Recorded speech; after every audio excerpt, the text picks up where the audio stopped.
Welcome to episode 4 of Content Crossing, a podcast about life and content creation taking place right here in the world of Animal Crossing. Today we have a special guest who also, like all of my guests so far, lives in Japan. Coincidence? I think not. Welcome on in, Clown Depot. Oh, I'm a-coming, baby. I'm walking down the aisle as we speak. Ooh, are we getting married already? I love this. In a purely platonic sense, and it is for tax reasons. Let me step over here. Hey there. Hello. How you doing? I'm doing great. How are you? I'm doing just fine. I've had a very productive week, and you know what? I'm ready to take on this interview and have a good time with my friend Toph. Oh, thank you. Well, I really appreciate you saying yes. I said this to every guest. I'm going to say it to you too. I'm super nervous asking people to do anything like this. So I'm like, no see way. Are you kidding? This is like the Conan of gaijin content creators. How could I say no? I love that you're the type of friend that lies to me. That's my favorite type of friend. Anything to make you feel good, bud. I mean it. Oh, I'm quite loud. A lot of people are saying I'm quite loud. Oh no. Oh, are you loud? I can lower the volume on my end. All right. Sorry, everybody. See, that's why you get noise complaints. For context, we were just talking before we started about I got my first noise complaint just recently. It was a very jarring experience having somebody knock on my door. But you know what? He was a very kind guy. I explained my situation. He was very understanding. I said, hey, it's my job. I have to be a voice actor. And he's, that's fine. Just, let me know beforehand. And I forgot to let him know beforehand this time. So I'm really, really sorry to my neighbor. He's like, that gaijin. Oh no, he's a gaijin too. He's got no place to talk. Oh, but, really? Does your apartment have like a lot of foreigners? Oh yeah, no. It's because I'm petrified of speaking Japanese, and so I go through like realestate.jp, and they have like a section that's like, oh, if you need an English speaking realtor, this is the place to go. I 100% pay gaijin tax. Like I paid like probably, I don't know, 20,000 more yen than I would have to otherwise if it weren't for the fact that I'm going through this real estate company. But you know what? If it saves me maybe 3 to 5 awkward conversations a month, I'm willing to slap that money down. Yeah, sometimes you have to pay for convenience and comfort. Yeah. I've been meaning to up my Japanese game recently, though. It's just so difficult to find time for something like that because, like, when you start practicing a new language, it's such a big part of your life that you're like forcing in there and jamming in with all the other stuff that you're doing. So, it's probably I probably should have done it by now. I've lived here for 2.5 years. Yeah, but I mean, to be fair, and I've said this, because I feel it myself. 2020, like, really made it so much harder because recently I'm not leaving my house very often, and the only time I'm speaking Japanese is like at the grocery store or whatever. At the I have a dog, so I go to the vet's office and stuff like that. But I'm losing out on so many opportunities to speak Japanese now because all I do is stay home. That sucks. I'll tell you what, though. I've gotten very good at calling people up to my apartment saying, ohari kudasai. Hi, onegaishimasu, over the phone. That's all you need to know. That's all you need to know. Yeah, exactly. It's sort of like how my second most used Japanese phrase is, narachiki o futatsu to American dogu o hitotsu onegaishimasu. Listen, my past 3 relationships, the only thing I've ever said is ohari kudasai, and somehow we worked it out this whole time. So sometimes one phrase goes a long way. You know what? If you can nail down that one super important phrase, then you know what? That's all you need. Also, hang on. Let me see if I can do a reaction so I can be cool like you. I'm so happy to be here. There you go. Oh, people want to know what that means. So ohari kudasai means like please enter. Yes, yeah. So for context, I've got a little phone in my apartment right above my bed. Actually, I always fear that it's gonna fall off the wall and hit me in the noggin. But When somebody wants into my apartment complex, they ring up my number, and I can be like, "Hey, who is this?" And if they're somebody who wants to mug me, they'll probably say, "Oh, we're here to mug you," and I can say, "I don't want you to come into my apartment," and then I don't let them in. But if I do want them to mug me, I can press a button and they can come into my apartment and mug anybody in my apartment complex anyway. So it's like one person holds the key to everybody else's fate. So if anybody's like, you know what, I want to cause some havoc in my apartment complex, I can just let burglars in. I haven't yet, but I could. I mean, honestly, there are times in 2020 where I'm just like, I'm done. So I think I might let them come in. Like on those tough days, Just I'd be like, you know what? completely sabotage your entire apartment Just, complex. just come and take everything. I hold the key to your fate. Okay, well, What an introduction. I'm already loving this. I'm already loving episode 4. I'm happy. I'm glad to hear that. So, as I mentioned before, Mhm. this is a podcast about life and content creation, but also it is a podcast about Animal Crossing too. So, before we get started on anything serious, because the rest of the podcast is going to be super dry. We're going to talk about politics. Yeah, and also Japanese law. Oh yes. Oh, for sure. Mhm. Yes. I want to do a small segment that I've done with everyone of speed run Animal Crossing questions. Oh God. Oh no. Toph, I have something to confess. I haven't played this game in months. I logged on this just to get for this podcast, and I saw a horse, and I don't know that horse. I don't know why they're on my island, but they're here now because I neglected my town. Well, listen, you're gonna have to try your best. There's an angry mob waiting in the chat right now. Oh no. Oh no. All right. I'm just gonna ask you your favorite this, your favorite that, and if you can't remember the name, describe them to me. Oh, I'll do what I can. Okay, so we're gonna go fast, so you know. Sure. Okay, ready? Favorite character? Oh, you gotta ask. That's Pietro, baby. Oh, for sure. Favorite personality type? Whatever Pietro is. I think it's smug. Lazy? Wait, is Pietro smug? I think he's smug. Yeah. Damn, I didn't know he was so smug and smooth. Okay. Most clowns have an agenda. That's why. You should know. You should. Yeah, exactly. Favorite NPC? Favorite, and it's a skunk boy. Kix. Kix. Kix was on my island today, actually. Favorite season in Animal Crossing? Fall. I mean that I just like the fall season in real life. Same. So I'm gonna say fall. Favorite KK Slider song?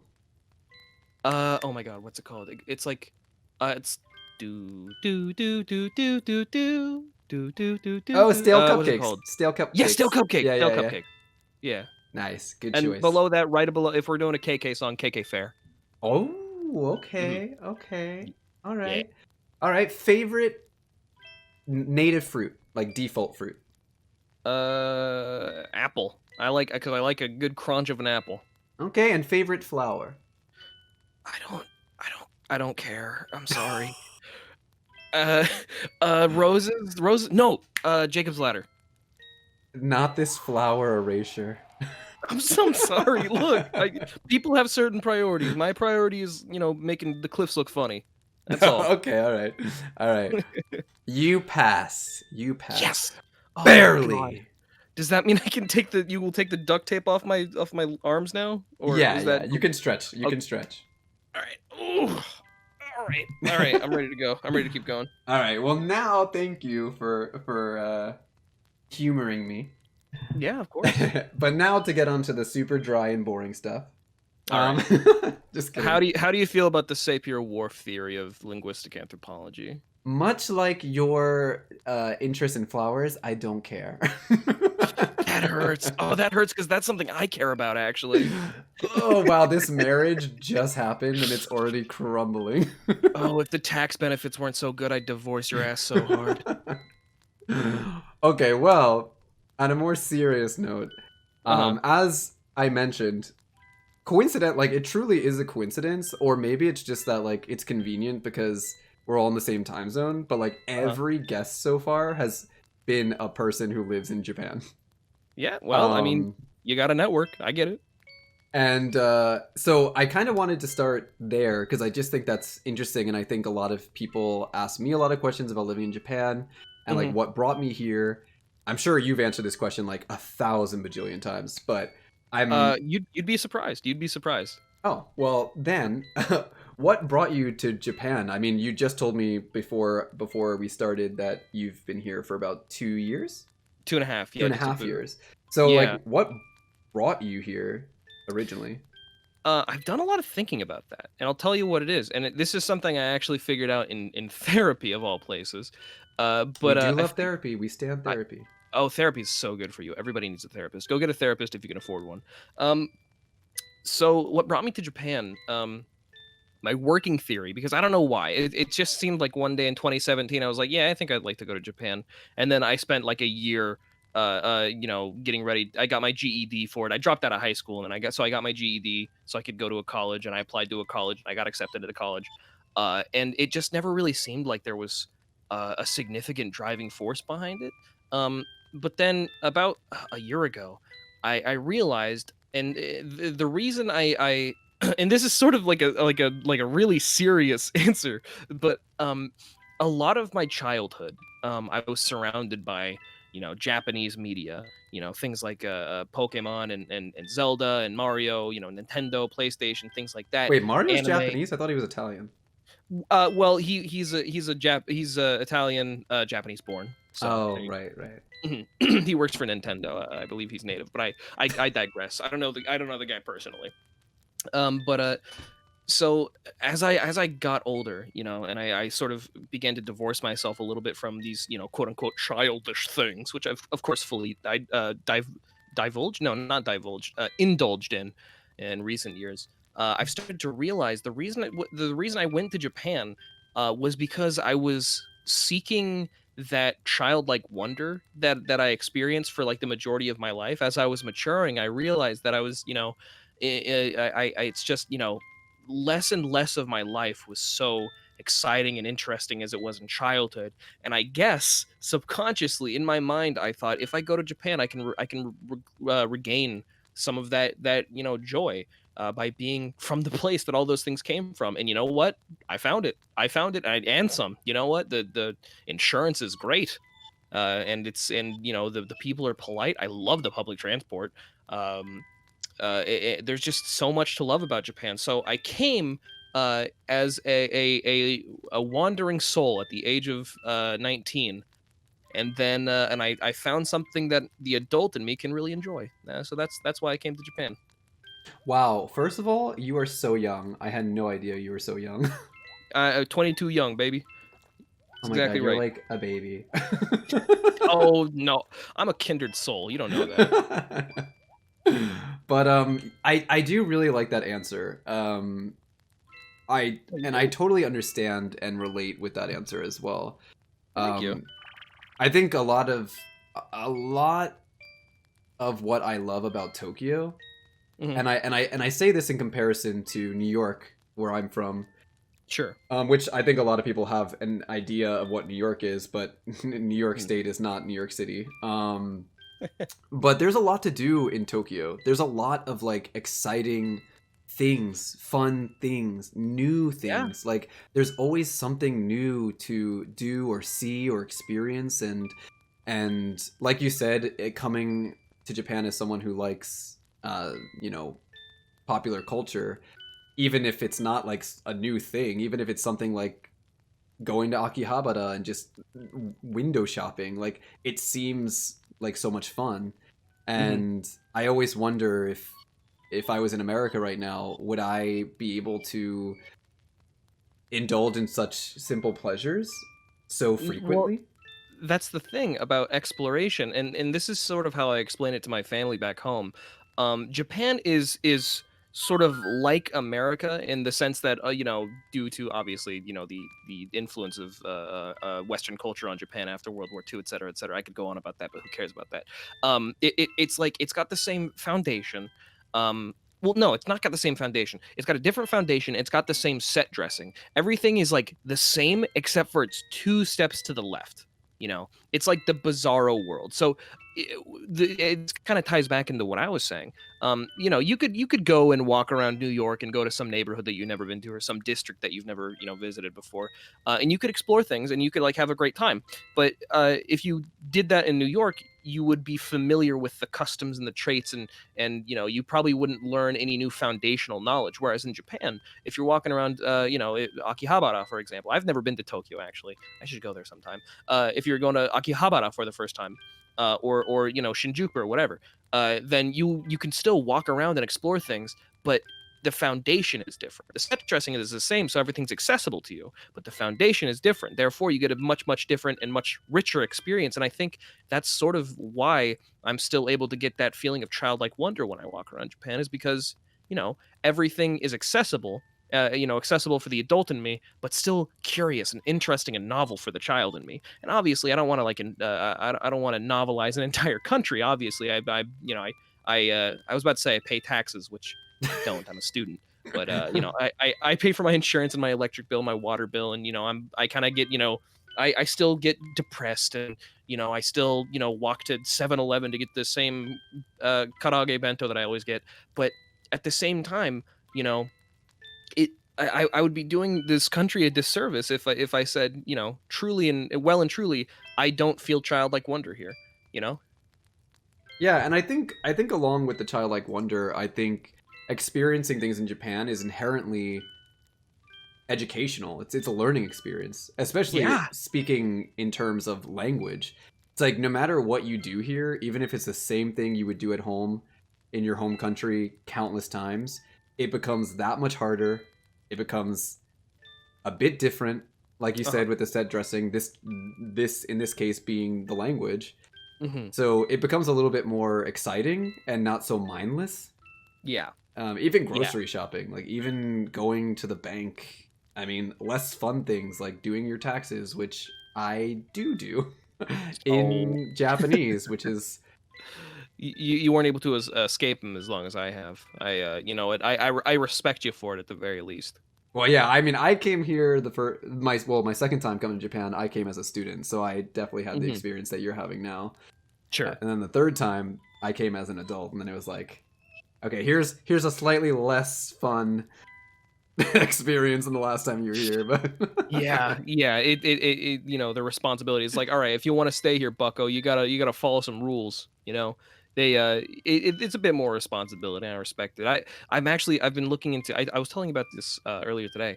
I'm looking into different visas I can get because I would like to stay here forever, and I don't think my future involves exclusively academic pursuits. You know, yeah, yeah. um, so I'm fully willing. Here's the thing: after getting the free rolling demo of Japan, having very few adult responsibilities, I think I'm ready to take on those adult responsibilities if it means I get to stay here for longer. Because truly, I have found a home in Kyoto, and I feel really, I feel at home here. Yeah, and that's really good, and I it's really good to hear that because, um, I don't know, maybe you have a different experience as a student, but being here as someone who's working and having met other people who came here to work, Mhm. I can't tell you how many people I've seen come and go. I've seen people go in a year. I've seen people go in less than a year. Some people come here with an idea Really? of Japan, Uh huh. maybe a romanticized idea of Japan. They come Hmm. here, they realize it's much harder than they thought, or could be that they experience homesickness, whatever it may be. They end up Hmm. going, but that there's some magic, some in that rarity, that feeling of coming here, and even though it's so different, you just feel you can't explain it, but like you just feel that you belong. Yeah. And sometimes when I go back to America, I mean, I don't know how often you visited home, but sometimes when I go back to America, after a couple of days of being back in New York, I find Hmm. myself thinking, I wish I was back home. And then I realize Yeah. back home is Japan. Hmm. Hmm. I feel the same way. I haven't, unfortunately, due to novel coronavirus, I have not been home for about a year, a little bit over a year. And so, and while I do get homesick, I would like to see my family because I grew up in a very, very tight family. My family's all, I love my family. I know some people have, sort of a dodgy relationship with their family. My family has been incredibly supportive for when I came out, when I decided I wanted to go to school in Japan. When I told them the way that I was going to pay for that is by playing video games for lonely strangers online. They're fully supportive of that, and so I really really appreciate that about them. Um, and so for that reason I have reason to miss my family, without not just sentimental reasons, but I do recall, last couple times I went to go visit my family in America, in Vancouver, Washington specifically, just around, it's just north of Portland. um Ah, is I that where you're from? I didn't know where you were from originally. Yeah, yeah. I lived on a farm for most of my life. They got a ranch up there in this sort of the very foresty area of the Pacific Northwest. But I did find that when I went to go visit them, I would be waking up one morning and I'd be thinking, I could really go for some 7-Eleven fried chicken right now, or like, oh man, I would really love to just like, lay down in my bed after having had like a really nice relaxing shower in my bathroom that's way too small for my gigantic American body. It's just these sort of pangs of homesickness. And it's really nice. If anything, it just sort of makes me confident that I made a good choice in coming here, because Oh, for this was sure. Yeah. yeah, because it's the first time I've ever lived alone. I was, Oh gosh. Yeah. yeah, Wow. taking the first step out of the nest, and I go across the ocean. But I think I really do feel confident in the choice that I made, and I do absolutely adore living here. And I do consider it, if not my home, then at least my second home. Yeah. Wow, I didn't even think about that. A lot of people have told me in the past years, like, wow, it's so brave that you moved across the country. But, Hmm. I dipped my toes in the water before I came here. Like, I came in high school with the Hmm. student ambassador program. I came in college for a year, study abroad, and I, then I moved here on my own. I should say I did visit once in 2017. I came for 2 weeks. I was in Osaka, and I went to a Nagoya for the last like half week. But yeah, so I'd been here before, and I'd Yeah, seen, yeah. But I yeah, guess like the living alone part is what surprised me. that's I true. had a That's lot true. of I had a lot of time living alone in New York Hmm. before I came here to live alone. Hmm. Hmm. I I there are sometimes, when I do crave Americana, I would like to go to the store and find, Reese's peanut butter cups or whatever, which is something. Peanut butter and chocolate is not a thing you get in Japan. That's so weird. I cannot find peanut butter and chocolate anywhere in Japan, and that breaks my heart because I love that combination. Or root beer. Oh God. I Oh wouldn't no. know about the peanut butter and chocolate because I'm allergic to peanut butter, Oh, but you poor thing. You poor thing. I'm root so beer you can sorry. find. Root beer, cream You soda. can? Yeah, go What? to Village Vanguard? No. No. What? They My have them in Kansai. It's I like a chain. It's like a it's like a Spencer's, like the American I equivalent. okay, so I live in a very small neighborhood in Fushimi, and everything that I need is within half a mile of my house, so I can just walk. Ah. I can walk down the street and I can go to the Super Matsumoto and I can get whatever I need there. I don't know that many chains. I don't really have that. I'm not really flush with choices. I have a Yeah, Lawson. you might have to I have go a to Seven like Eleven. if you ever because I mean Kyoto. I mean I don't know Fushimi to like specifically Fushimi's area, but like Kyoto to Osaka is like 35 minutes, right, by train? Yes, Yeah. I once went there with my friend Kobe to get Taco Bell. Great. Good time. So if you go to like Osaka, like next time you're in Osaka, look up Mhm. Village Vanguard. Village Vanguard. Yeah, Alright, alright. it's like a Spencer's. Like they have like a bunch of like different character goods, and they also have like a like books and stuff, but they also sell like snacks, and they sell Skittles, they sell like What? sour straws, What? they sell cream Do soda, they Dr. they import Pepper, sweets root from beer. across the Oh my lord, I gotta get to Village Vanguard. Oh, Yeah. man. I gotta hop over there quick as I'm actually hang on, give me a sec, I'm looking up Google Maps right now, see where the nearest Village Vanguard is, 'cause, hey, this is exciting for me. Uh, the only time I can get American snacks, or the only time I thought I could get American snacks, was when my parents sent me, care packages from, across the pond. Nearest Village Vanguard. Oh, Kyoto Station. That's not far from my house. Oh my god. Yeah, it's a big chain. It's a big chain. I'm Also, going to Village Vanguard this there's week. another chain store called Plaza. Uh-huh. It's like it's kind of like a beauty store, but they sell like snacks and stuff. They also sell like foreign snacks. Like they have like salt and vinegar Lay's chips. All right. They also sell Skittles at I'm Plaza. getting excited. I'm getting all giddy thinking I You know can have what? root DM beer me in my later. home. DM me later. I can give you all the insight. You're a saint. I appreciate it so much. Well, that's yeah. I mean, I always like to hear about you know, people's experience coming to Japan because Hmm. you do meet. I mean, maybe in Tokyo you do at least. You meet a lot of other foreigners, and it's people from all walks of life, and it's just so Hmm. interesting to see or hear rather, their backstories and what brought them to Japan, what they did before they came here, what they're doing now that they're in Japan. Um, I actually when I was applying for or when I was looking up schools, I actually specifically avoided Tokyo schools, because and this is gonna sound because there's so a lot of incredible foreigners and they might speak because English. not only that, but also it's just so populated. It's just so populated. It is, yeah. It is the most densely populated city in the world, and I am terrified of that. Which is I mean, weird totally. because I still Uh, feel like New York City is more populated than Tokyo. really? Yeah. It might just be because New York has more oppressive atmosphere or something.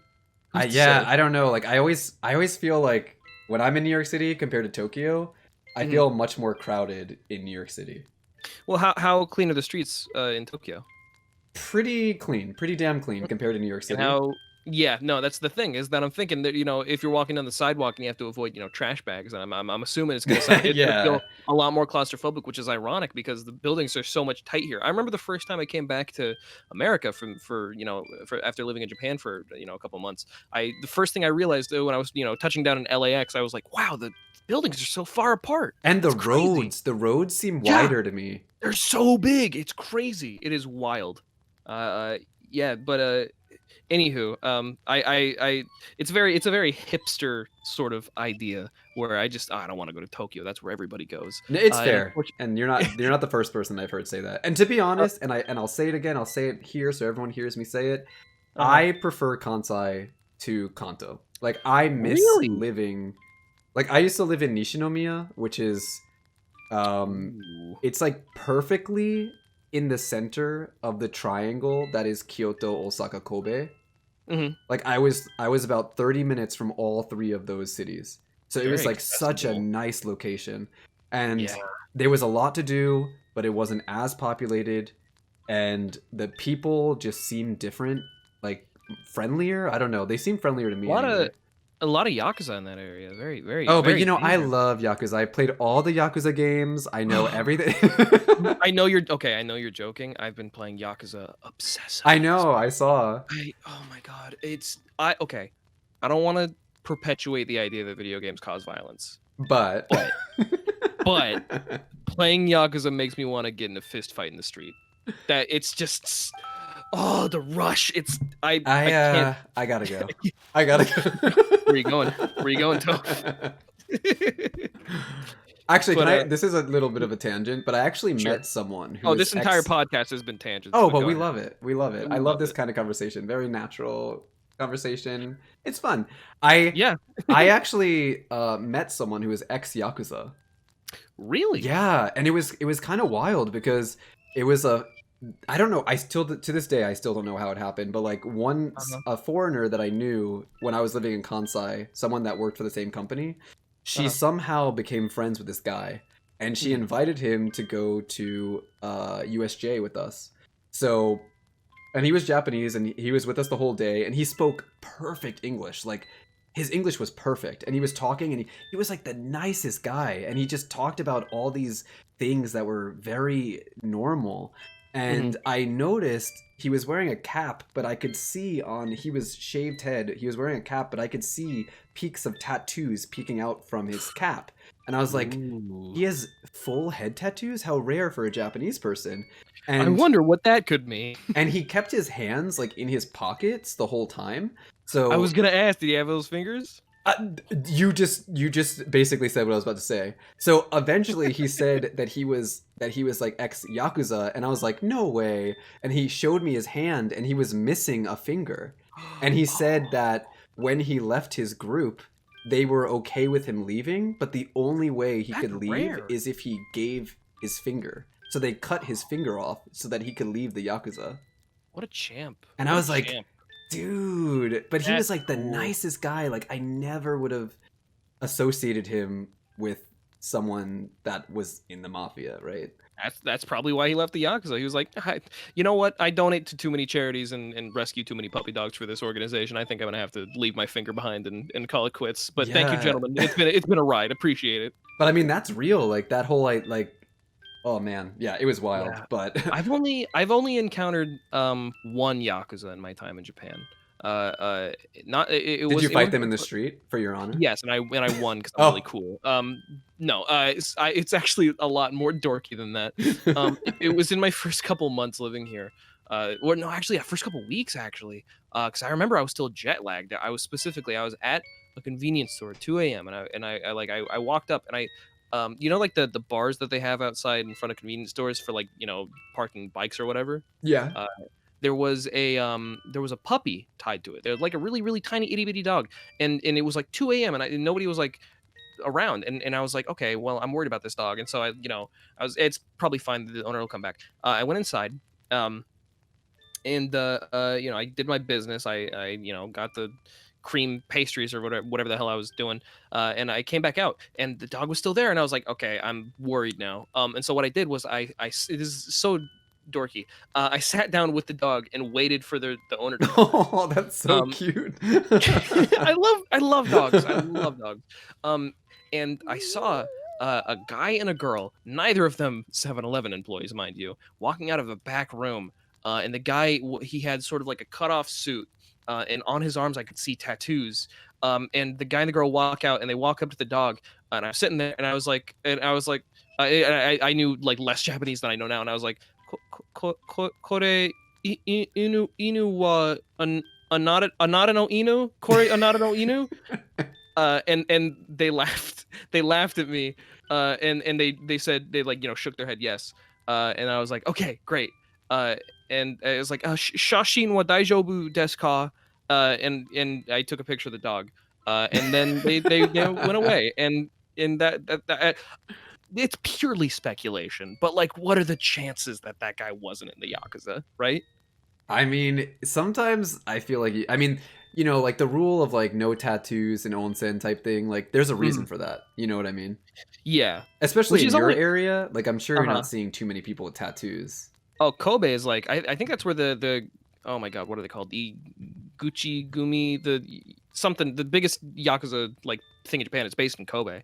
So I would imagine that's probably the case, and Yakuza just tends to gravitate in Kansai, I've noticed. But yeah, no, I've always thought that idea was kind of silly. Because like I get that they're just saying like they can't just say like no tattoos that look like they're Yakuza tattoos, so they just have to say no tattoos. But like my dumpy white ass walking in with like a Triforce tattoo, Yeah, I'm not gonna like be in the Yakuza. Like, come on. some like weeb with like a Hello Kitty ribbon, like pretty He's got sure like they're not in A the Ren from Yakuza. ReZero tattoo on his neck. Yeah, the worst Yakuza in the world. Some like random kanji that makes no sense. It says wooden spoon. They're like, oh, is this the famed wooden spoon of the Yakuza? They call him the wooden spoon. Why do they call him the wooden spoon? You don't want to know what he can do with a board. Uh, Toph, do you want to start a gang? What was that? Do you want to start a gang with me, Toph? Yeah, I mean, why not? All right. Like, why Uh, not? why? Yeah, exactly. Why not? I'm thinking of more reasons, why than why not. So I think it's probably a good idea. We'll talk about it after this stream. We are 40 minutes in, and you have asked me approximately one question so far. Okay, well, I have enjoyed our talk, so that's what's important. Hope, and it I seems just like want to make everyone sure else is too. if you got a checklist, I just want to make sure you're fulfilling it. We'll move on in that case. All right. So actually, you did go through a lot of what I wanted to ask because I was going to ask you Oh, about like great. what the future looks like for you in regards to Japan Yeah. and Okay. like Great. how 2020 was going for you so far in Mhm. Japan with everything. But you covered a lot with that, so that's great. Awesome. I mean, it was a um, very open-ended question, so good on you for asking such a good question. I mean, I feel like it's. I hope you don't take this in the wrong way, and I don't want it to sound like patronizing, but Uh-huh. from like I lurk in your streams. I know how you talk on Uh-huh. stream. but I feel like talking to you here, you're so like well spoken and like Thank you. No, I you appreciate speak that. so naturally. Like I feel like you have a perfect voice for like a podcast, honestly. Oh, I have a podcast, so that makes sense. Oh my gosh. All right. Well, plug it. Plug your podcast. Go on. Tell me a little A bit mid about it. podcast plug. All right. My podcast is called Mount Molehill. It's where me and my friend Penny Parker of Snapcube, we what we do is we watch Disney Channel original movies, and we make the most outlandish and wild theories about them that we can possibly muster. Can you link So this in the chat right now? I would love to. Yeah, hang on, sure, one sec. Well, there are only 2 episodes, and they came out in like I think late September, early October. I don't remember. Did you watch But Smart House? no, that's gonna be a special episode. We've watched some of the lesser known ones because we want the like the big ones like Smart House and Camp Rock and Lemon Mouth or whatever. We want those to be special occasions. But here I'll link the first episode in chat. Let me. Oh, I can't link it more than one time. There you go. There's the first episode. I was gonna give you an example of some of the theories we come up with, but if you want me to link it in chat, then I'll just leave it there. You know what? Here's what I'll do. Give me if you don't want to be spoiled on the episode. It's a very long podcast, so I don't mind if you don't want to watch it. But You watched a 13th year? we watched the 13th year. So I won't get too much into it. If you don't want to be spoiled, plug your ears for the next 10 seconds. Okay, I'm plugging. No, I won't plug them. I don't mind spoilers. My friend Penny, her theory was about how it was about the idea of predestined like fatalism, like you don't have a choice and your path is laid out for you. And my theory was that it was a Jesus allegory. So it's just very fun. It's a very fun podcast. I'll have to watch the podcast and then rewatch the movie, I think. But also, can I just say this is how I know that you are baby? Because you just said, "Oh, we watched the lesser known ones." Bitch, that was not a lesser known one. I mean, in the grand scheme of things, like who if you ask what anyone my age would say 13th Year is one of the best Disney Channel. Like that is one of the well-known ones for people my age. No, they would say Halloween Town or Brink, which is the second episode. Oh, Brink is good too. You know Brink, what? You're right. I enjoyed Brink. Yeah, right. Brink is it's good. You know what? It's a matter of time period. You know what? I won't hold your age against you, my friend. But I am just no mentally, just in like completely in my mind, I am judging you. But I won't say it. I would never say it. Don't judge me for my taste in Disney Channel movies. All right, Grandpa, eat your porridge. Well, now that we're getting more in the direction of content creation, so a while back you had mentioned to me that you actually had your start on Tumblr. Is that correct? Yes, it is. So how did you get your start on Tumblr? Like, I mean, for lack of better terms, like how did you grow or like blow up on Tumblr, and then how did that transition to Twitch? So my sort of roots was, so I'd been on Tumblr for about like 5 years. I'd been on Tumblr since like 2012. And I since then I had forayed with the idea of I was a brony at one point, so I had like a pony ass blog for my OC, and then after I decided that was not a cool thing to be anymore, I started doing like Homestuck stuff, and I was never really I was finding mild successes with these. I found mild success in the Off fandom, if you ever heard of the game Off. I have not. It's a great RPG, but I digress. It wasn't until Undertale came out where I'd fancied myself a voice actor for a very long time because I'd kind of grown up in that area or that era of like Newgrounds and YouTube animators like Ego Raptor and yada yada. I won't name any of them because they turned out to be all really really bad people. But but you know what? I'll never say that they didn't inspire me to become a voice actor. So I started doing voice acting for Undertale stuff, for Sans, Papyrus, Metaton, what have you. I would love to hear that. Oh, I would love for you to not hear them. It's I'll never delete them, but God knows I'm gonna let them stay buried. So that was you said explosive, which is very fitting because that's kind of what it was over the course of like 3 months, I had gotten like 30,000 Tumblr followers. Damn. Yeah, and so I was very courteous, you know. I was like, hey, I'll message like a comic artist, and I'll be like, hey, I was wondering, would it be okay if I voiced over your comic? I'm a voice actor, blah blah blah.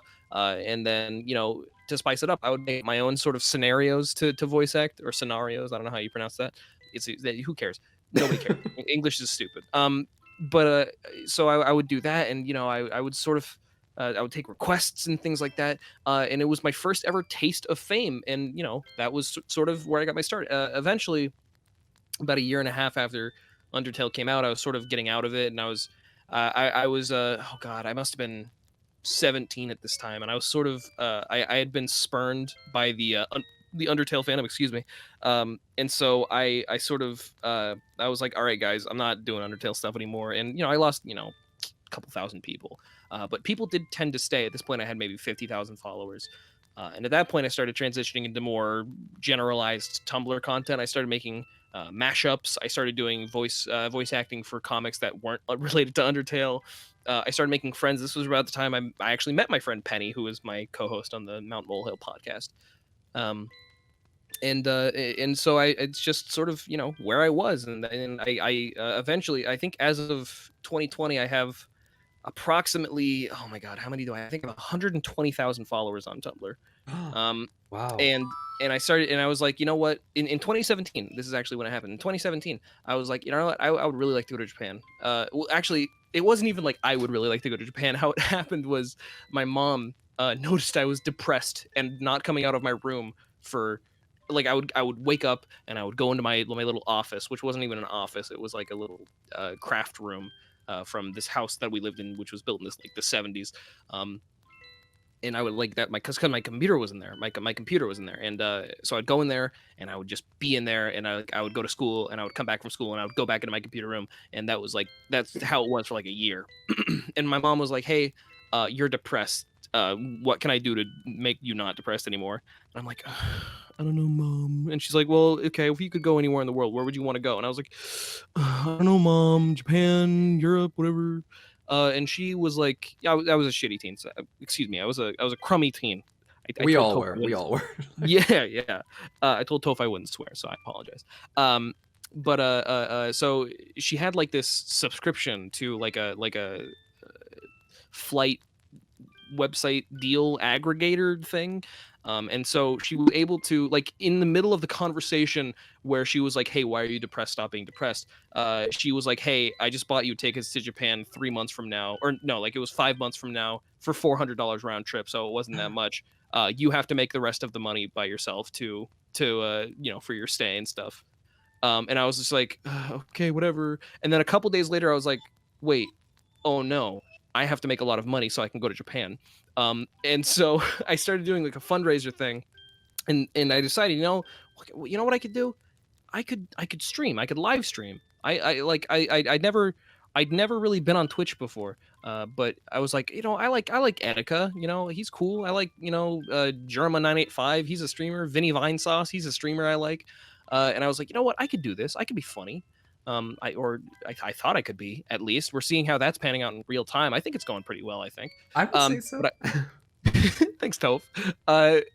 Anyway, so I started streaming. I started live streaming for this trip, and I raised about $7,000 over the course of the. It wasn't all live streaming, of course.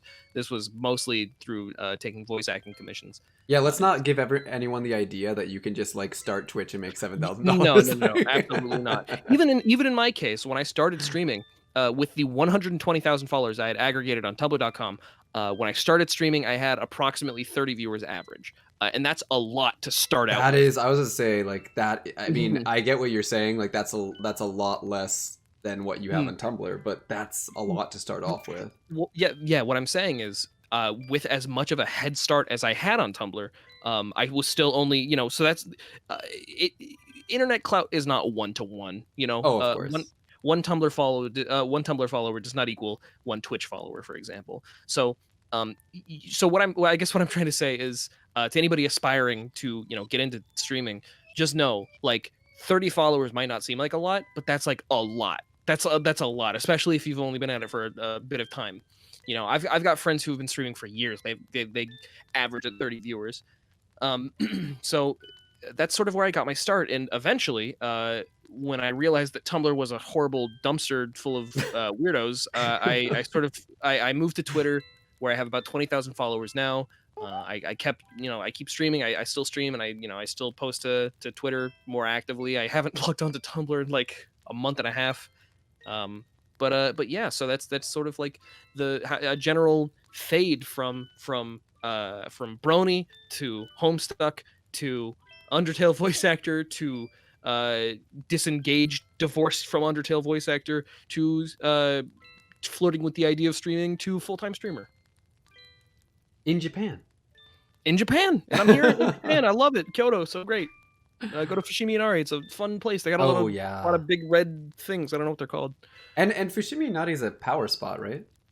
Don't know what that means. So there are like shrines and temples across Japan that are considered power spots for certain things.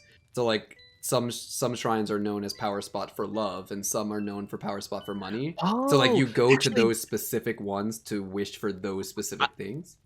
I would be surprised if Fushimi Inari Taisho was not a power spot, because there's like 11 different shrines on that mountain. I think it's a power spot for love. I think there is a power spot for love. Now that you're saying this, I'm recalling from my religion in Japan class that I took like 2 years ago.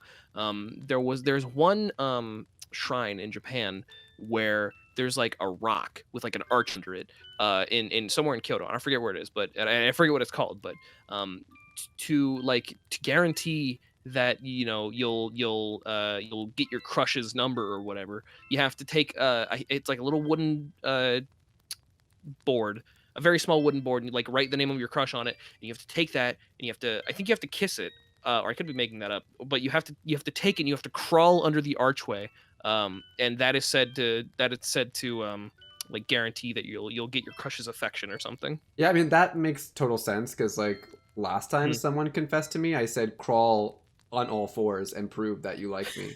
Crawl. Yeah, and then they did it, and then I was like, yeah, okay. That's how you figure out your loyalty. When I met my boyfriend, I've had my boyfriend for about 4 years now, and when we first met, it was actually during the Undertale period of my life.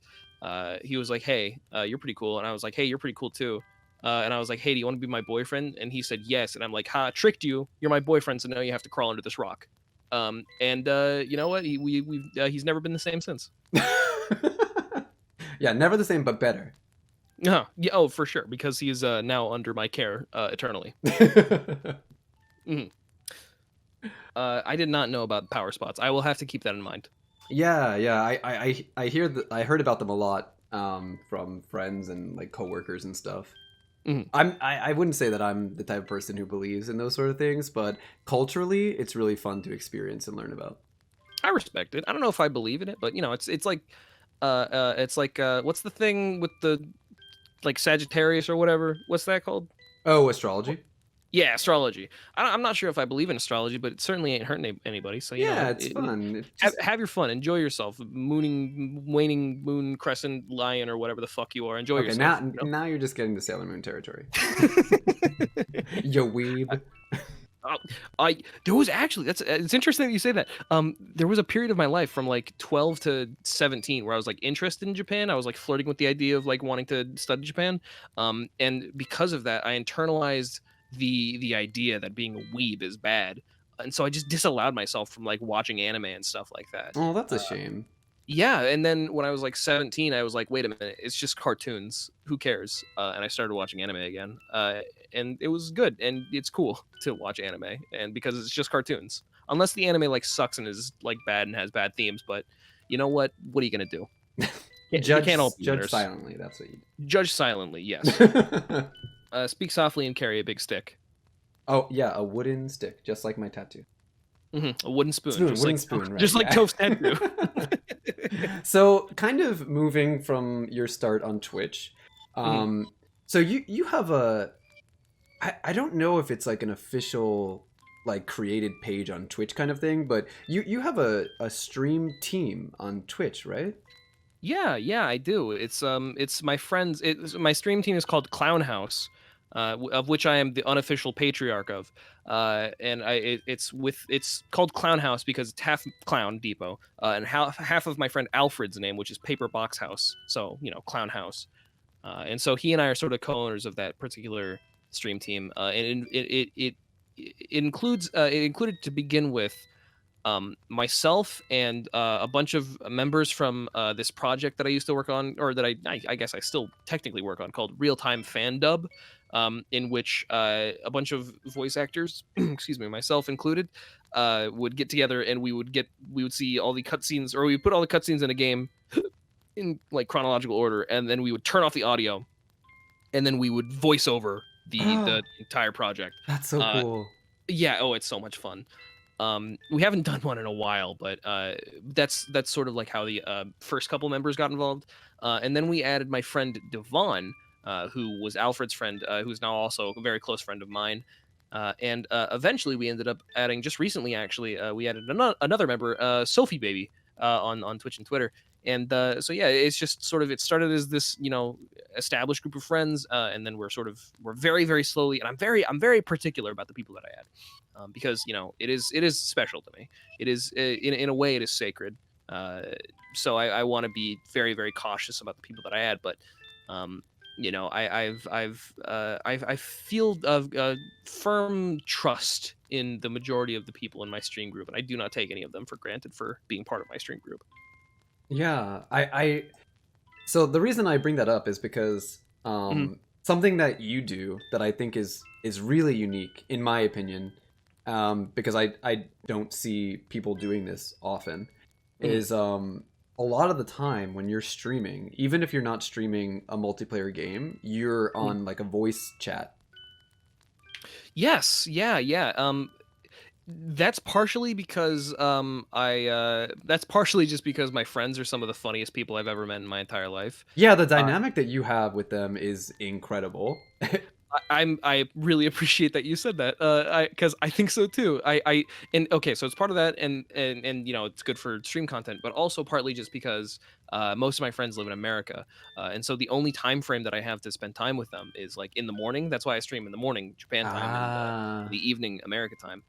So if I didn't stream, if I wasn't, it's like, okay, I can either stream or I can hang out with my friends, and I have to pick one. And if I stream, if I do a lot of streaming and I have a good time streaming, I'll have money and I'll have income and I can eat, but I'll grow distant from my friends. If I hang out with my friends, our relationships get more rich, and we get to spend more time together and be happy, but I won't be making income, and also I just enjoy streaming too, and so I just put them together and we have a good time. It's not just people coming onto my stream too. I typically go onto my friends' streams. I go into Alfred's streams. I go into Penny streams. I go into Robbie and Dev's and Jackson's streams. And these are all people that I'm saying like them, but you don't. I know their voices if they've been on your streams. There you go. Yeah. So yeah, it's just it's really great that this is like my job. This is my field, because I get to have a very good time with my friends, and everybody loves it, including me. So yeah, I relish in the opportunity to have my friends on my stream. Yeah, I mean, like I said, like the dynamic you have with them and the way that you so naturally bounce off of each other, and the content that they add to your content just by being there and being hilarious.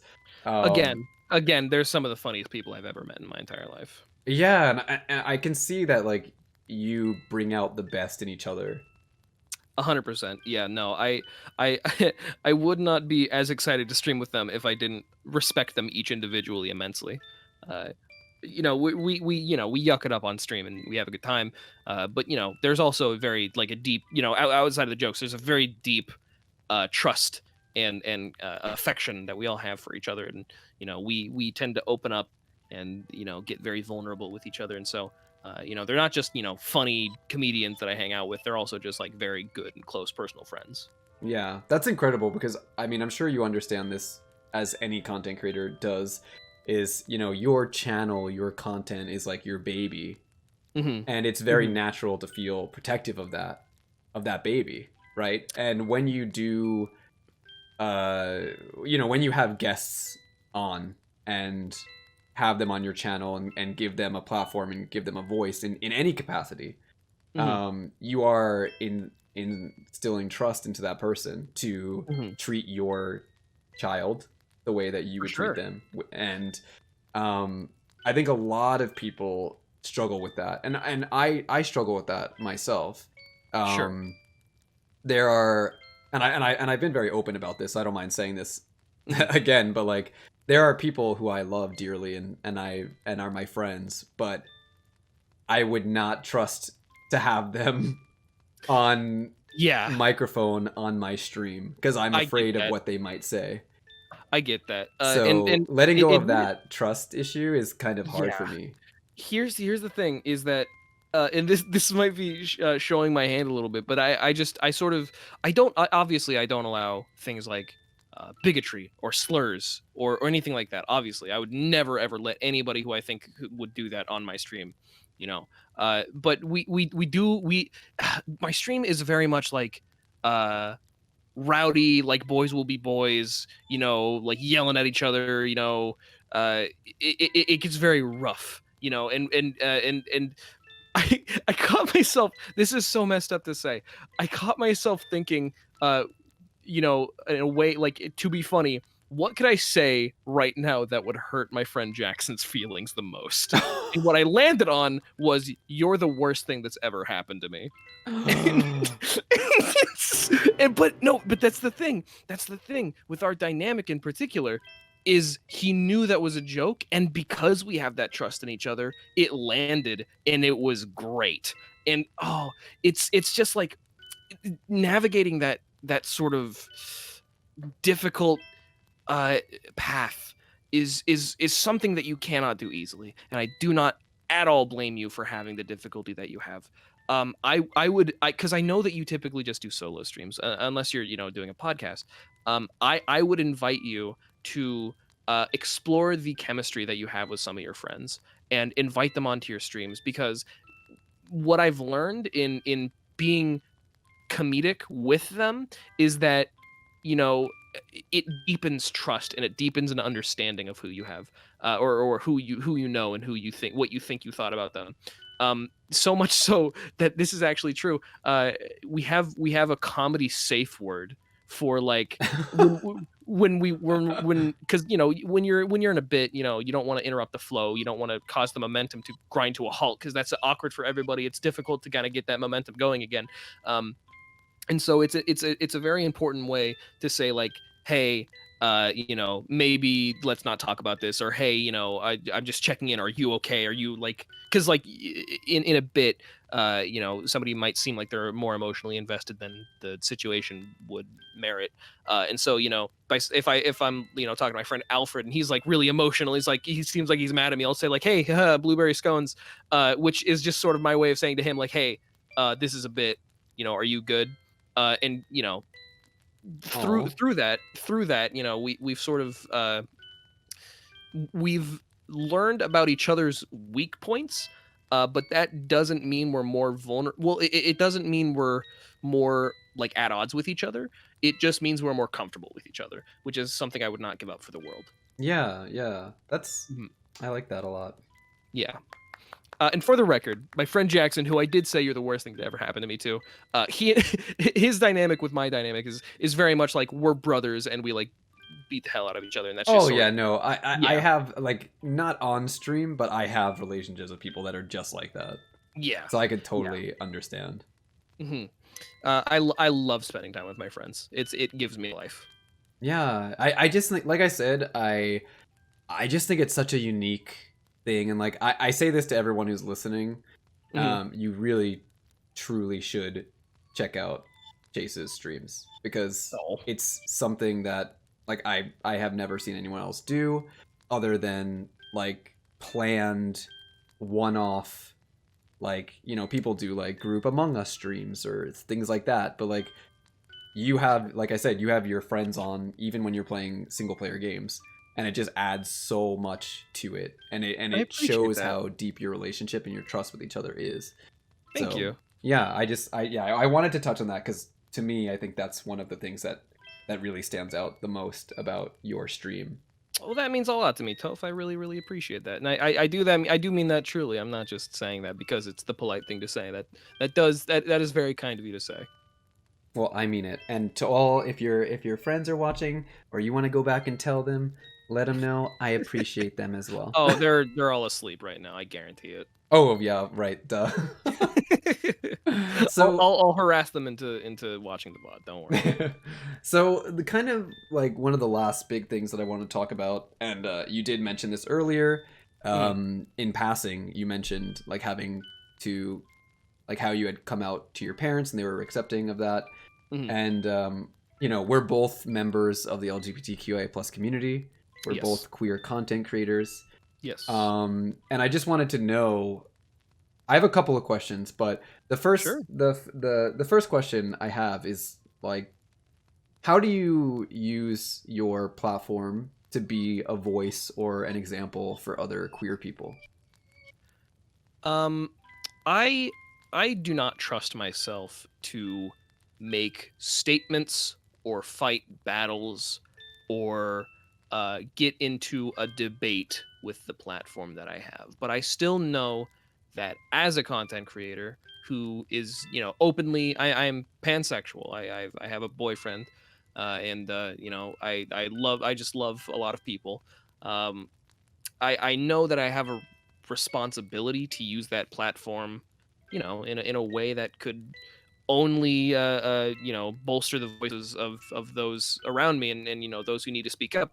But because I feel like it's not really my place to be making arguments or anything like that, I instead try to use my sort of community as a. I know this is sort of like a hot term, but a safe space. It's not like a you know it's a safe space in the sense that um we are we're I would be you would be hard pressed to find a cis straight person in my chat, guaranteed. Oh, I I mean, yeah, I remember like the first time you ever rated me. uh Like I don't remember what it was exactly, but just like the the people vibe. who the vibe and the people who stayed in the chat and was like talking and stuff, like uh, it was very very clear that y'all yeah. are very very queer. Yes, yes. I specifically tweeted out, "Hey, be on your best behavior." When I was saying like, "Hey, I'm gonna go live on Toph stream." Be on your best behavior. We're going into this person's very nice, clean house. We don't want to cause a ruckus. But yeah. So I do in the way that I do that is that I first of all make it very clear. People who are on the fence or on the offending side of bigotry, even if you just allow it or casually say something like that, you're not welcome in my stream chat, you know and I've done that by enforcing very well, not very strict rules, but very clear cut rules. uh, and that has led to, I will say, a bit of a slower growth in my channel, but the growth that I have had is felt immensely more strong because of it.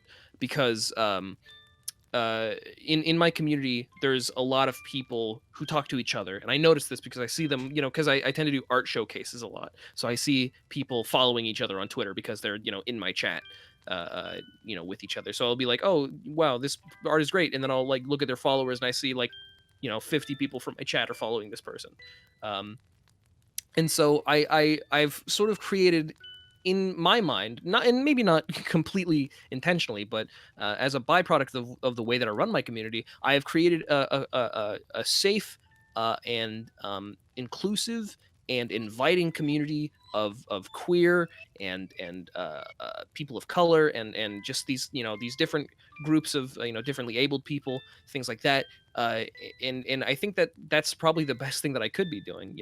I'm not out fighting battles. I am instead welcoming people in from those battles and letting them forget about the battles that they had to fight. You know? I mean, to be fair, nurses in war are just as part of the battle as anyone Mhm. else. And if you're I suppose offering a so. safe place for people, then you are in some way fighting the battle, and that's a Mhm. good thing. Like you're giving people some reprieve from a cruel world, an often cruel world. Mhm. I tried. And I tried to. I think kind of like why, and I think it once I explain this, I think you can kind of understand where I'm coming from as well. Like Hmm. part of the reason I was curious about asking that question is I know, and you said it earlier, like your vibe, your streaming style, your community, it's very comedic, it's very funny and boisterous Hmm. um and Obnoxious. It can be obnoxious, and I embrace that. hey, I love obnoxious. I'm a gay person from New York. I'm the most obnoxious. Like, come on, come on. I appreciate that. But so there's a lot of content creators on Twitch who have very like a very there are a lot of content creators, especially bigger content creators, who have boisterous, loud, always joking kind of communities. Hmm. And in those communities, it's often seen that there's no restrictions on what's said. Hmm. Like once everything becomes too jokey, then you're free to say whatever you want with no repercussions. Right. Yeah. So No. since your It's community is like is very there's a lot of joking going around, do you ever or have you ever found it hard to reel that in a bit and be like, "Hey, joking is great, but not these type of jokes." for my community specifically. Or I mean, I guess so. Like in your history of content creation, have you ever felt Uh, like it was hard to be able to joke around but also have those restrictions? I think it's because I've been joking like this for so long, where I know for a fact certain things are off limits. Maybe not just because not and not even just like like things that are obviously bad to say, like bigoted jokes or whatever, but also just jokes that make people uncomfortable. Hmm. Things like that, and I think because I've lived with those. Some people might say like, oh, you're walking on eggshells. There's a whole world of comedy that you're not exploring. I would rather uh, joke nice and have 20 people laugh than say something terrible and have 50 people laugh, because I guarantee that the 50 people who laughed at the terrible thing that I said would not be as good of people as the 20 people I made laugh with the kind jokes. Um, and I've just sort of embraced that, and I've done it for so long that it's not hard anymore. It's I will say, I'm not perfect. In high school I was a real jerk. I was a 4chan kitty back in high school. I was just I was adrift. I was lost. I didn't know who I was. Oh, Lost And in 4chan, rough. yeah, ugh. It's like lost. It's like lost in translation, except for everybody saying slurs instead of Oh, speaking Japanese. oh my god, you said it. You said it. But yeah, no, I it was after I gained a couple friends in like the LGBT community, because like I said, I grew up on a farm. Obviously there's not going to be, first of all, most of the people that I knew were white, and also most of them were cis and straight. um but it wasn't until I started gaining some friends online in those circles where I realized, hey, when I say like, oh, that's gay, then that means something, which is ironic considering I turned out to be one of them. But it's like, wow, okay, maybe I shouldn't say terrible things, because the reason that they're in our vocabulary is because of a history of these things, like oppression and just systemic uh, racism, things like that. I should really avoid saying them because I have empathy as a human being. And so, Hmm. when I dropped out of college, or when I dropped out of high school, rather, dropped out of college, that hasn't happened yet. But when I dropped out of high school, I kind of went on a self discovery journey. And for a while, I did really walk on eggshells. I was really, really careful about what I said, or not on walk on eggshells. It was like I was avoiding walking on eggshells, rather. And I was really, really careful, hyper careful of what I would say, to an extent that it was unnecessary. But at the end of that, I came out of it a much kinder and a much more understanding and a much smarter person, I would say. I don't think I'm unintelligent, and I think that my ability to recognize and empathize with people who I could never possibly fathom the difficulties that they face on a day to day basis. The fact that I'm able to like empathize with them and understand that and recognize where boundaries need to be set, has only made me a better person, and I'm completely proud of where I am today as a result of that. Yeah, and I applaud you for that too, because I think Thank you. everyone, including people within the LGBTQIA plus community, in any community, we all have growing to do. Hmm. We all come packed with our own biases in Yeah. one way or another. Nobody's born Um, woke. yeah, and I guess like a part of the reason why I wanted to talk about that is because I think, like I said, this is a podcast about content creation, and for anyone who's a content creator or thinking about content creation, this is something really important that Chase just said, is that you can be funny and have freedom in your content and joke around and grow on your platform, but also have a moral compass and boundaries, you know? Hmm. A Hmm. lot of big content creators say, well, it's too hard to police what people say. Yeah, Well, for if you sure. start setting those boundaries early and set those expectations, then it won't be harder later down the road. If you were to walk into like a comedy club, right, and you walked up on stage and you said a joke and nobody laughed, would your first reaction be, PC culture is ruining everything? No, it would be, oh my god, I'm not funny. I should learn to tell better jokes. You know? So that's just something I think about. I think about going up on stage and like saying some rancid horse dung of a joke, and I think to myself, well, okay, if nobody thought that was funny and they think I should get better comedy, is it my fault or is it the audience's fault? I think it's my fault, and so I'm gonna improve from this situation. Yeah, we love inward reflection. Hmm. Hmm. And you know what? My journey is not done yet. And it will never will be done. Is the thing about it. Exactly. That's the thing about growth, is that you don't stop until you die, bud. Exactly.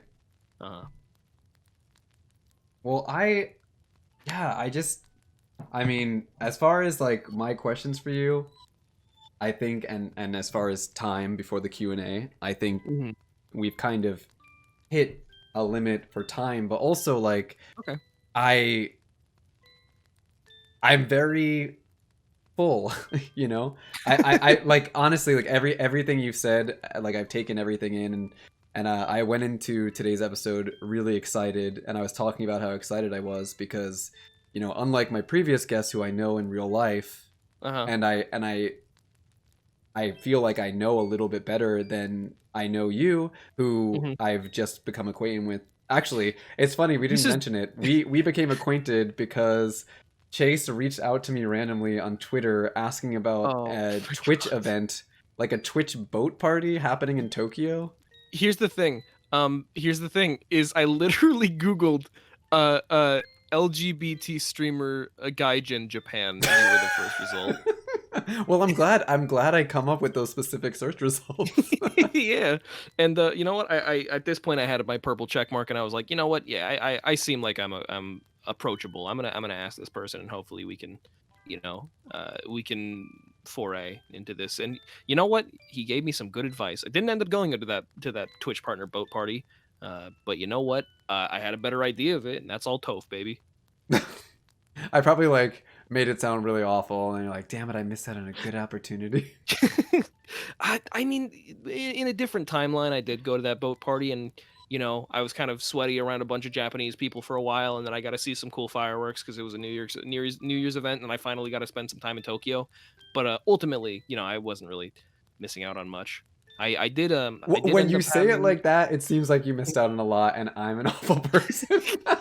No, it's here's the cool thing about online classes is that I could literally take a trip to Tokyo like this week and I wouldn't miss classes. All right. Well, That's the cool thing. next time you come to Tokyo, I will treat you to a nice dinner to make up for it.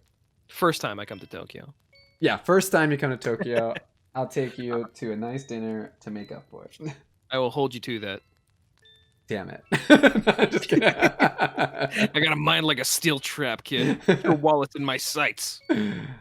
But yeah, like so yeah, basically, I'm really glad that I was able to sit down and talk to you about all this, because Yeah. it gives me a better idea of who you are, but at the same time it kind of cements and strengthens the opinion that I already had of you. Well, And thank you.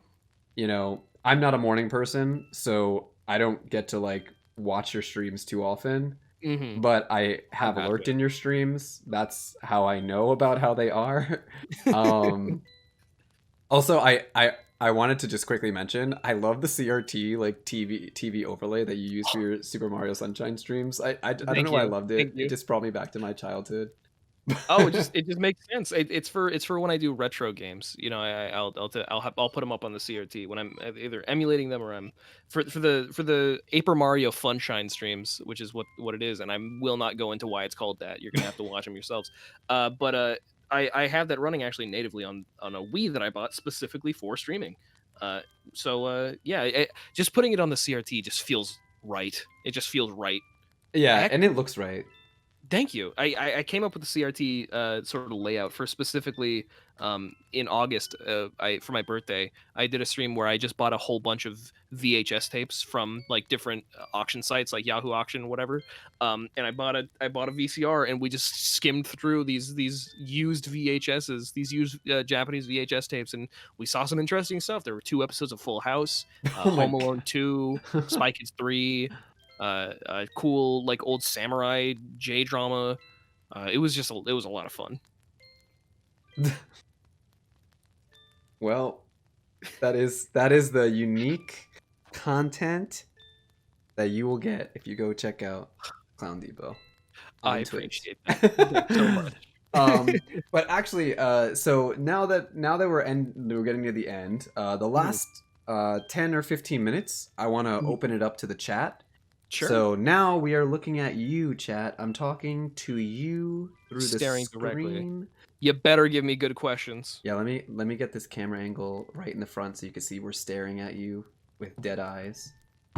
So, if y'all have any questions about Japan, about living in Mhm. Japan, about content creation, anything for Chase, please put them in the chat and we'll try to I'm go great through at them. answering questions. I'm so excited.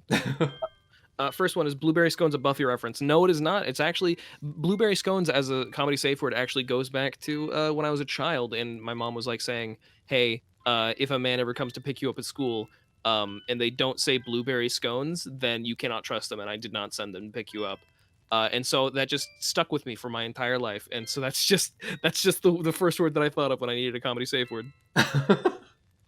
I mean, good advice, and that turned into a good safe word. Yeah.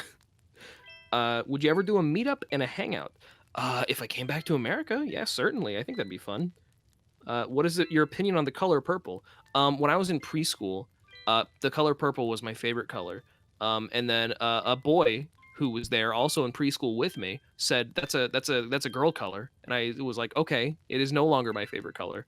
And since then, it has not been able to climb the ranks of my favorite color since then. Currently, my favorite color is mint green. Purple is like down 4th, 5th rank, but you know what? It was fun while it lasted. Purple. You know, I thought that person was asking how you felt about the movie The Color Purple. There's a movie called The Color Purple. Yeah, it's like a really famous movie from the 80s. Whoopi How Goldberg's in it. how much of that part of the color spectrum can you explore for 90 minutes? Wait, you, How many you how many have to shades of watch purple it. are there? It's Oh, do I? it's Oh, a it's do a, I? it's a classic movie. Yeah, it's about racism and Oh, POC cool. struggle and coming of age. It's A lot of things these days are about racism is something I've noticed. In yeah. I real mean, life this was too. back in 1985, but it's They had racism back then? you Damn. you'd be surprised. Racism did not start with Trump. That's so wild. All right, I've been picking my own questions. You pick a question for me. Um, let's see. Let's see. What kind of shows do you watch on your free time? What kind of shows do I watch? I grew up in the YouTube generation. I don't really watch TV shows. I mean, I think the last TV show I watched was Better Call Saul. I was watching Better Call Saul because I really liked Breaking Bad. But mostly I just watch YouTube videos, and I'll watch documentaries. Oh, here's a good answer to that question. I really enjoy watching speed run history documentaries on YouTube. Oh, I've actually watched one before. Oh, they're so interesting. They're super good for like I've got two monitors, and so I'll just like have one up on my right monitor, and then I'll be doing like challenges in Pikmin 2 on my left monitor, and I'll just be like, it's like a podcast basically. It's really nice. Let's see. Your boy asks, are there any particular areas of Japan you've enjoyed going to the most? I don't travel a lot. Oh God, I've only ever been to Kansai. I've never been outside of Kansai. I've explored Kansai pretty well. I mean, I guess I really like Kansai. Of Kansai, I think either Nagoya or Osaka were my favorite places to go. Which is unfortunate since I don't live in either of those prefectures. But you know what? I'm pretty close to them, so I can't complain. Yeah, Do you're not close enough. I would not recommend living in Kyoto because Kyoto is a very ugly town. It is very ugly. It is concrete and beige, baby, for miles and miles. And they don't even have interesting buildings because there's a building code that says you're not allowed to go above like 6 Oh, stories. yeah, that's right. Yeah. Yeah, it's ridiculous. I Also, forgot there's about hype that. going on in the chat. So, oh, there go all the questions. My questions. Oh, that's okay. I can find some. All right. Oh, actually, someone asked a question that I wanted to ask you, and I actually forgot. Okay. So, River Goo asks, how did you come to a clown ghost as your mascot?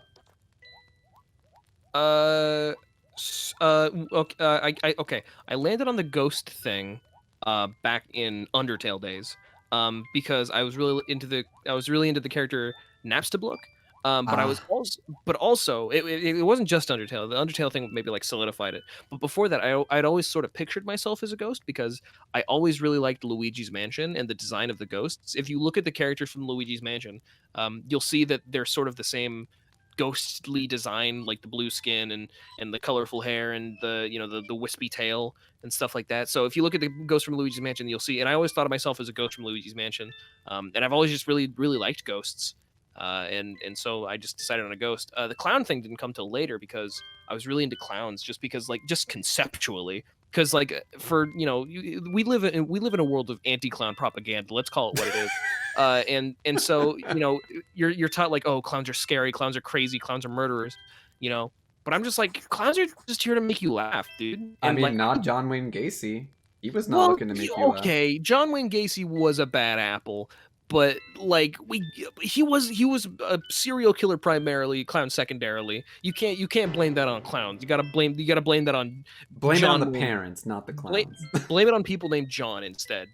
I am my goal in life, one of my goals in life is to unsully the name of clowns because you know what? I like clowns. I think clowns are neat. I like the aesthetic. I like the jokes. You ever looked up like a good quality clown performance? It's really funny. It's good stuff. Look up clown performance on YouTube. You're not going to be disappointed. I guarantee it. After the podcast is over, stay here. Don't leave yet. Clowns are cool though. I like clowns. So the clown thing was sort of a secondary. Ghost is the primary thing. And because my name is Clown Depot, people just sort of started calling me a clown ghost, and so that's just where we are now. Well, I'm glad. I'm actually really glad that someone asked that question because that was like something I wanted to know. Well, there you go. Also, is your clown ghost mascot? It's Yeah. you. It's you, Yes. right? Yeah. That's just me. Okay. Hmm.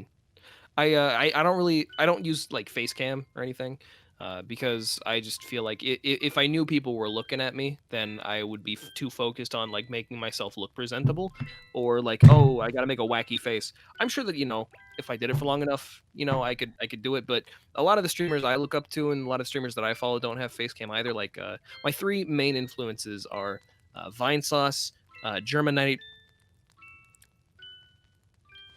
I'm looking at you. See something you like?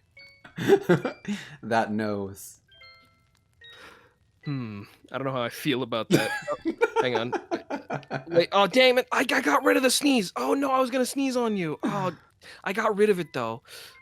Okay. Just Oh, don't pretend like I worry. sneezed on you. Just pretend like I sneezed on you. Oh, there you go. Okay. Wait, There you go. how do I You turn? got. What am I doing? Turn. You appear to be having a lot of trouble on the log I there. went to college for sitting, so. uh, anyway, just to finish up that thought, I don't like showing my face. My favorite streamers, German985, Vinny Vine Sauce, and Northern Lion don't show their face either. And so I was just like, well, if they don't do it, I don't have to do it either. So yeah, that's I just have a sort of persona that I embody, and it is the clown ghost. It is just me. That's just who I am. Yeah, and that's actually another good point, just to point out to everyone who's listening, is like, you don't have to show your face on camera to Mhm. to become a content creator. Yeah, no, and also you don't have to. You don't have to be a VTuber. The world doesn't need any more VTubers. We have enough. It's fine. You don't have to. You don't have to show yourself in any capacity. I promise. I promise. You do not Unless have to you be a want to. VTuber. I guess. I guess. If you really want to. Not everyone can have, a podcast ready voice like Chase. So Oh, you flatter. if you can't fall back on your voice, then you might have to show your face. Maybe. You know what? I mean, the thing is that everybody has a different approach to content creation. Toph and I, we overlap in so many ways. We both, we're both foreigners living in Japan. We're both content creators on Twitch. We're both, gay. And yet our streaming styles can be farther apart, Toph interacts with his chat frequently, and very very succinctly and cleanly, and it's a very much interactive experience. Whereas for me, it's more like it's less of like I'm going and I'm sitting down with a bunch of people, and it's more like I'm getting up on stage in front of a bunch of people. And just so like it's the way that we carry ourselves and the way that we form our content and even the schedules that we carry and the sort of logistics behind it couldn't be any more different. There's no one way to stream. You don't have to be like someone else to make it big. But that being said, if you like the way somebody does something, you can be like that too. Basically, what I'm saying is people who say like to be a streamer, you need to get a good microphone, a webcam, and a decent computer. You can have a garbage computer and just like do MS Paint doodles with a horrible microphone, not showing face cam, and eventually, if you get lucky enough, you could be a big streamer. It truly there is no. You don't even have to play video games. I only play video games like half the time on my stream, and Yeah. it's still going pretty well, I'd say. Yeah, and to be fair, like, that's how Ninja got big. MS Paint, shitty computer, no webcam. Never met her. Don't know who that is. Ooh. Ooh. The he, shade. he went to Mixer. He's not one of us anymore. Okay, well, we'll take one more question. I'll let Chase pick. So if everyone wants to quickly put in their question, if it didn't get answered, they want to try one more time, or put in your question now, and then One more question. and then Chase will pick his favorite one. So make it good. So it's you're gathering up all the orphans in the orphanage. Say, make yourself the most presentable orphan. Maybe you'll get a new parent. A series of unfortunate events, truly. Hmm.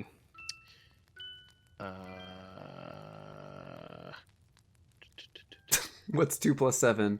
I gotta go. There's a lot of pressure. I want to pick out like a good. I want to pick out a good one, like a good strong one. And these are all like fine questions, but like what's a strong final question? That is how many chat is an inside joke from our chat. So if you're confused about what Perpetual Reality just said, that's a Danganronpa joke. What's your favorite thing about streaming? Let's do that one. What is your favorite thing about streaming? And I feel like this is sort of a cop out because I've already sort of went over this. My favorite thing about streaming is that it gives me a venue to spend more time with the people that I love the most. Oh. I know it's very ABC Family like. No, I love it. I Moral eat that at the end up. of the episode. I eat it up. Yeah, I was talking about it earlier, like I said, but the people that I stream with, they are my family. I love them more than anything in the world, and the fact that I get to spend time with them and make memories with them while be letting everybody else see it too and have everybody else be like, yeah, no, I love it, keep doing that. It is some of the most rewarding work that I could possibly ask for, and for that reason I adore streaming. Like everything else you've said today, I really like that answer. Thank you. I feel like I do feel like in many ways, like you said, there's a lot of overlap, but I think in the way that we view streaming and view our communities and Mhm. what we get out of it and what we like from streaming is very similar. Yeah, for sure, for sure. So I wholeheartedly agree with what you just said. And Absolutely. um, if you heard that and you want to know more about Chase, if you want to ask uh, him your questions that he wasn't able to answer, please, again, you can go here, follow Chase on Twitter and Twitch. Also, you said you haven't used your Tumblr in a while, but if you want to put your Tumblr in the chat as well. No, no, let's let Sleep reply with that one, I think. Okay, no Tumblr, no Tumblr. But if you want to go follow on Twitter and Twitch, please do that. As Chase mentioned before, he does stream in the morning, usually. In the morning Japan time, so typically in the evening America time. Yeah, so opposite schedule of mine. Mhm. So I will also say, my stream gets very, like I said, rowdy. I Toph specifically had to tell me to tone down the swearing and things oh like no that. no, I only told you that because people watched episode 2 with my friend Aki. Yeah. And Aki I forgot to mention to her like, oh, maybe like not curse so much. But I wasn't thinking and I was like, oh man, okay, well, no, this is fine. Here's the thing. After you told me that like I was only like halfway through the first episode, and so when I got to the second episode, I was like, well, what the hell? How come she gets to cuss? That's not fair. Is it because she has more followers than me on Twitter? Come on. No. It's just I think with like it's like I have to realize like how different all of my guests are. And with Charla, I didn't even mention anything about cursing to her because I was like, Charla doesn't really curse that much anyway. No, she doesn't seem the type. But then Aki, I was like, oh, I forgot that Aki curses a lot.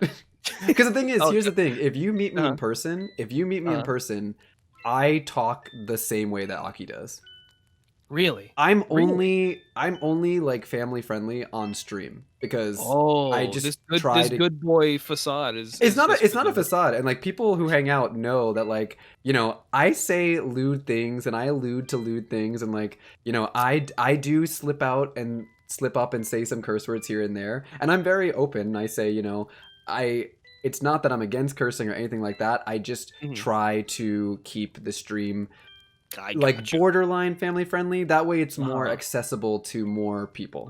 I mean, it makes sense. You're primarily an Animal Crossing streamer, so it makes sense that you'd want to sort of keep that tone down a bit. But if you join me in Discord, like, we did a Discord movie night the other day, and like, gosh, you join me in Discord, and I'm like, it's a whole other thing. I get that, and you know what? That just makes me want to tune in for those Discord movie nights. But I digress. As I was saying, I do get I swear a lot more. I'll talk about things like cum, but don't tell Toph I said that. We don't have to talk about that. Just know what you're getting into. I very clearly plaster all over my stream. Hey, this is an 18+ stream. Just be aware of that. I'm not, again, I would never say anything heinous or evil. But we're gonna say SX, talk about SEX. So just be aware of that. Be aware of that. If that's not your cup of tea, best if you don't take a sip. But honestly, I do recommend everyone to go check out Chase. I appreciate it. Thank you very much. And before we go, is there anything exciting or cool plans that you have coming up? Any like particular game you're planning on streaming anytime soon, or any projects that you'd like to talk about? No, I'm riding the wave steady, baby. I'm not one to make big plans. I typically, what I do is, instead of making big plans with the big events, I'll just try to spice up my day-to-day lineup. So I just, and I know this sounds like I'm kind of up my own ass a little bit, and I apologize about that. But I just try to make what I do as fruitful, or not fruitful, as diverse as possible, so that every single stream feels like something different. So there's not really anything I have planned. Just tune in if you like what you like, or if you like what you see, then stick around. But otherwise, I'll see you on your way out, and I'll hold the door open for you, because I recognize it ain't for everybody, and I appreciate that. And When you have so many options online, it's all free too. You know, this maybe is a little bit counterintuitive during the part where I'm supposed to plug myself, saying people shouldn't watch my stream, but anyway, you can find me at clown_depot on Twitch and Twitter. Yes, and for those of you who are watching this on YouTube or after the fact, after we're no longer live, I will be putting Chase's info in the description box below, so you can check it out there. And if you are interested in catching any more of my content, my information will be down below as well. So if you can join me in saying goodbye to everyone, Chase, I would really appreciate that. All right. Hey, everybody. Thanks so much for watching or listening. We very much appreciate your patronage. Thank you so much for hanging out with us. Wait, where's my wave goodbye? Oh. See, now I can actually wave goodbye because they added a new reaction to the game. I can't wave, but I'll say, ooh, it's 11:45. I gotta go to bed. And with that, good night, everyone, and we'll catch you next time for Content Crossing Episode 5. Bye. Good night.